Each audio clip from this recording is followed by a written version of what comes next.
Halo sobat magerku, apakah kalian masih tetap sama atau sudah bergerak mengejar impian?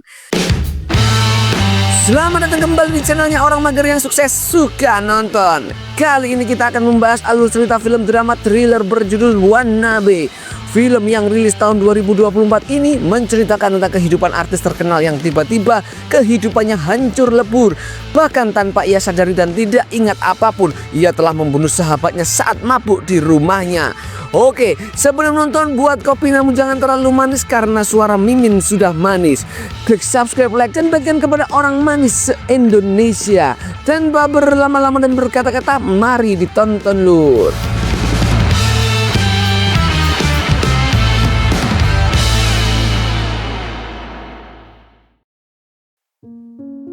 Kisah akan berfokus kepada seorang artis bernama Lee Soo sedang berada di perjalanan untuk menghadiri acara peluncuran bukunya yang baru saja dirilis.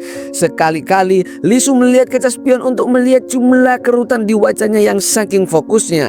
Ia tak menyadari sosok yang ada di depannya. Ya, ada seorang pria yang sedang berdiri mematung di tengah jalan. Entah apa yang dipikirkan pria itu. Dia langsung pergi seolah tidak terjadi apa-apa.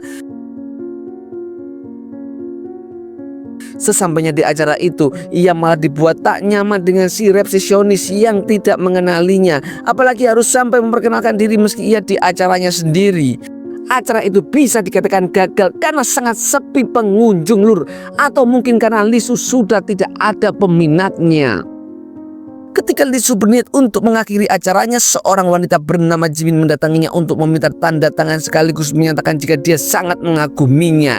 Jimin mengalami sebuah kecelakaan ketika dia masih muda. Kakinya harus dipasangkan sebuah alat bantu agar bisa berjalan dengan lancar. Karena Jimin satu-satunya orang yang menghargai Lee Soo, ia mengajaknya makan siang di sebuah restoran mahal sebagai bentuk rasa terima kasih setelah menghadiri acaranya. Di restoran, Jimin tak henti-hentinya memberikan semangat kepada Lee Soo untuk tetap bertahan di masanya yang sulit akibat insiden yang pernah dialami, karena rupanya hal itulah yang menjadi alasan kenapa karir Lee Soo sangat merosot. Singkat cerita, Lee Soo bertemu dengan sahabatnya untuk melihat penampilan idol muda yang baru saja direkrut oleh si sahabat. Lee Soo hanya melihat mereka dengan wajah yang sinis, apalagi usia mereka yang masih muda dan cantik-cantik membuat Lee Soo menjadi semakin kesal. Dalam percakapan itulah si sahabat menyarankan Lee Soo untuk berhenti meminum khamr. Ia takut jika hal itu akan menjadi senjata bagi para netizen untuk terus membulinya. Apalagi setelah Lee Soo mengalami kecelakaan di masa lalu yang rupanya disebabkan oleh alkohol. Si sahabat juga memperingatkan Lee Soo untuk tetap berhati-hati pada rekan apartemennya karena menurut kabar yang dia dengar, rekan seapartemennya yang bernama Gayung sudah menyebarkan beberapa rumor buruk kepada pihak agensi sampai meminta mereka untuk tidak memberikan peran kembali kepada Lee Soo di beberapa film mendatang. Otak yang kalut membuat Lee Soo harus kembali terjerumus pada minuman beralkohol. Ia menyempatkan diri untuk minum di sebuah bar sembari menghubungi manajernya untuk meminta penjelasan terkait apa yang sedang terjadi saat ini. Manajer yang tak ingin masalahnya semakin rumit terus saja beralibi agar Lee Soo tidak berburuk sangka. Ia berjanji akan melakukan apa saja yang Lee Soo mau, seperti memasukkan dirinya dalam peran dan memberikan apartemen baru untuknya. Lee Soo tentu merasa kesal dengan si manajer yang terus saja menganggapnya bodoh.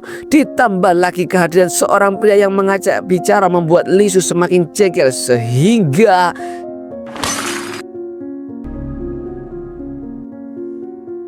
ketika sedang beristirahat di kolong jembatan itulah Lee Soo dihampiri oleh seorang polwan untuk memastikan keadaannya baik-baik saja. Si ibu juga menanyakan tentang seorang pria yang barangkali pernah Lee Soo lihat dan sebisa mungkin melapor jika sengaja melihatnya sedang berkeliaran. Ketika sampai di apartemennya yang berlokasi di tempat terpencil, ia mendapati beberapa tagihan yang langsung menghubungi pengirimnya untuk meminta maaf karena belum bisa membayar semua itu. Baru saja rebahan, Lee Soo kembali terbangun karena rekan seapartemennya yang tiada lain adalah Gayung telah kembali dari pekerjaannya. Lee Soo terus saja memandangi tubuh Gayung dengan tatapan kebencian yang merasa risih melihat wanita muda itu yang berpotensi akan menghancurkan karirnya. Apalagi perkataan si rekan yang menyebutkan jika Gayung sudah menyebarkan beberapa rumor buruk tentangnya. Saking kesalnya dengan si Gayung, Lee Soo berani bertindak tidak sopan dengan memasuki kamarnya dan melihat beberapa pesannya dengan si manajer. Rupanya benar apa yang dikatakan oleh si rekan. Gayung terus saja menjelekkan Lee Su dan berniat untuk membunuh karirnya sebentar lagi. Bahkan si manajer sendiri ikut terpengaruh oleh si Gayung yang membuat Lee Su menjadi sangat marah dan langsung mencari alasan untuk segera melampiaskannya. Karena hatinya yang panas dan menumpuk membuat Lee Su kian terbawa suasana. Dia langsung membuat sebuah pisau di depannya dan melihat tangan seniornya terluka. Gayung langsung mengobatinya dengan menggunakan minyak caplang. Lee Su sendiri meminta maaf karena telah memberikan respon berlebihan yang bisa saja membuat Gayung sangat ketakutan. Masa tenang itu berubah tegang ketika Gayung baru saja mendapatkan pesan dari seseorang. Pikiran Lee Su menjadi semakin kalut apalagi setelah mengingat percakapan Gayung dengan si manajer yang terus saja menjelekkannya. Dengan alasan ingin memberikan refleksi, Lee Su memijat wajah Gayung dengan sangat lembut dan penuh semangat. Namun di ujung pijatannya ia mulai memberikan intimidasi sehingga setelah berpisah, Lee Su mulai meminum obatnya yang dibarengi dengan beberapa gelas Homer yang langsung kehilangan kesadaran akibat minum terlalu banyak.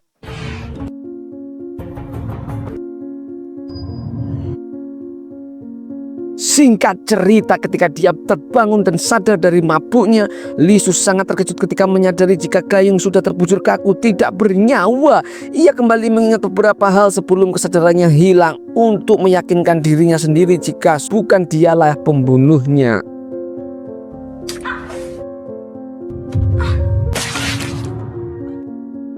Lee Su langsung menghubungi manajernya untuk mengatakan jika Gayung telah mati. Ia berharap si manajer cepat datang ke sana untuk membereskan segala kekacauan yang baru saja terjadi. Selesai dengan si manajer, Lee Su mendapati seorang baru saja melihatnya dari balik horden.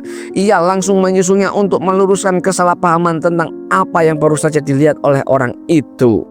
Ya, rupanya orang itu adalah pria yang saat ini tengah dicari oleh polisi. Yang ketika Lee Su sedang mengendap-endap untuk mencari di mana pria itu berada, tiba-tiba Lee Su diserang dan Lee Su sengaja tak sengaja berhasil melumpuhkannya. Setelah itu ia melihat kalung yang digunakan olehnya. Lee Su kembali mengingat kejadian beberapa tahun lalu ketika dia tak sengaja menabrak seorang pemuda sampai meninggal, di mana lamunan itu seketika buyar ketika pria itu kembali bangun dan Lee Su melumpuhkannya yang kedua kalinya. Ya, setelah berhasil memasukkan pria itu ke dalam bagasi, Lee Su segera mengeksekusinya.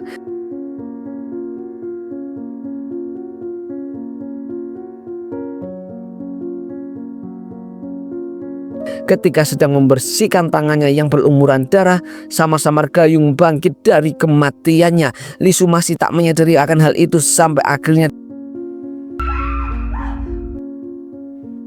di tengah malam Lee Su mendapat sebuah paket amplop berwarna merah dari seseorang yang tak dikenal. Si kurir pun tak mengetahui siapa pengirimnya dan hanya mengantarkannya saja setelah mendapatkan imbalan untuk mengirimkan paket tersebut.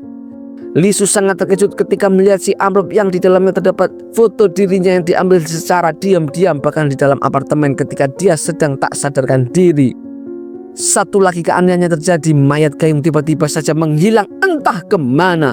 Lee Su kembali menghubungi si manajer agar lebih cepat sampai ke apartemennya. Marah dengan ini semua, Lee Su dengan spontan melemparkan surat itu ke sembarang tempat, di mana jatuhnya kertas itu tepat di dekat noda darah yang menunjukkan kemana mayat Gayung dibawa. Merasa jika penguntit itu sedang mempermainkannya, Lee Su mulai mempersiapkan beberapa peralatan untuk melawan kembali. Namun bukannya si penguntit yang datang, melainkan dua orang polisi yang berniat untuk mencari si pria misterius.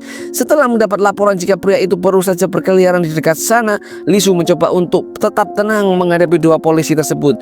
Ia yang tak ingin mengusir mereka hanya bisa mengizinkannya untuk berpatroli di area sekitar apartemennya. Lee Su menunggu di halaman depan dengan raut wajah yang gelisah. Di sana kegelisahan itu semakin terlihat jelas ketika kedua polisi tadi memintanya izin untuk memasuki garasi karena mendengar suara aneh dari dalam. Di sana mereka hanya mendapati beberapa kentang yang berserakan dengan sebilah pisau di atas karung kentang tersebut. Di mana Lee Su yang sudah merasa aman malah kembali dibawa khawatir ketika si polisi wanita merasakan sakit perut dan meminta izin untuk menggunakan WC. Lee Su dengan sikap membersihkan noda darah yang menempel di setiap sudut ruangan toilet. Ia berharap si polisi tak menyadari jika ada seonggok mayat sedang tergolek di kamar mandi. Selesai dengan BAB-nya, si polisi wanita malah menemukan di mana mayat Gayung berada, sehingga Lee Su tak mempunyai pilihan lain selain mengeksekusinya saat itu juga.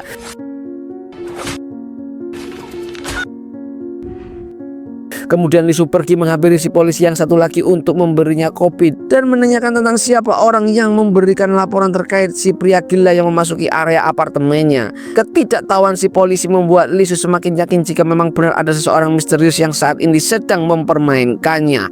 Di tengah perbincangan itu, si polisi wanita dengan sisa kekuatannya berjalan keluar untuk memberitahu rekannya jika Lee Su adalah seorang pembunuh. Alih-alih polisi itu menangkap Lee Su, ia malah menghampiri rekannya sehingga inilah yang terjadi.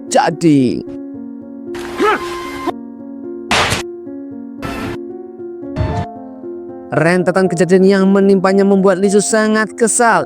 Ia menyempatkan diri untuk bersantai di sebelah mayat Gayung, berharap jika kejadian ini hanyalah sebuah mimpi belaka.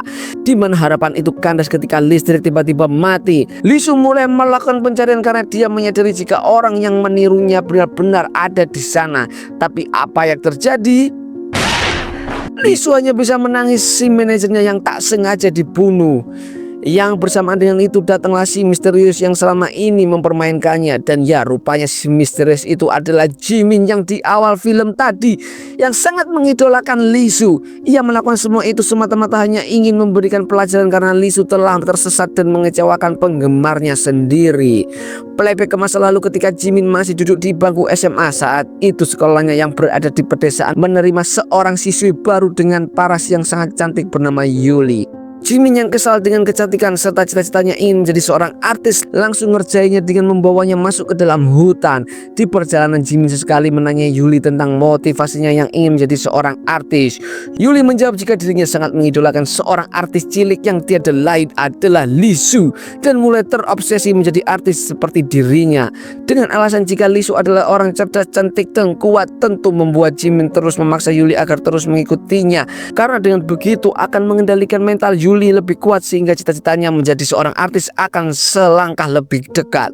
Sesampainya di tengah hutan, Jimin mulai menakutinya dengan beberapa ucapan yang mengintimidasi, di mana Jimin malah bertindak terlalu jauh sehingga inilah yang terjadi.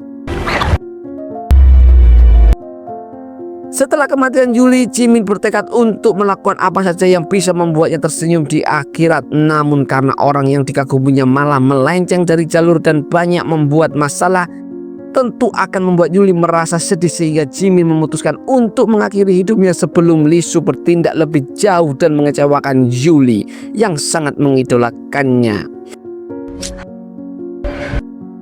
Keesokan harinya, Jimin membawa Lee Su dan mayat si polisi wanita masuk ke dalam hutan yang sama dengan dirinya dulu membawa Yuli. Dia berniat untuk mengakhirinya di sana ketika Lee Su masih pingsan akibat pengaruh obat semalam yang ternyata Lee Su telah sadar sejak tadi. Ia berpura-pura tidur agar Jimin lengah sehingga bisa melarikan diri dengan mudah. Dengan kakinya yang bermasalah, Jimin itu tak dapat mengejarnya, sementara Lee Su tetap bersembunyi di balik pepohonan sampai akhirnya Lee Su berhasil mengakhiri semuanya dengan sempurna. Ia menenggelamkan mereka semua ke dalam danau dan langsung merenungi rentetan kejadian yang baru saja ia alami. Dan film pun selesai. Terima kasih telah menonton sampai akhir. Jangan lupa klik subscribe, like, dan bagikan kepada seluruh umat di dunia. Sampai jumpa di film-film berikutnya. Suka nonton, suka banget lur.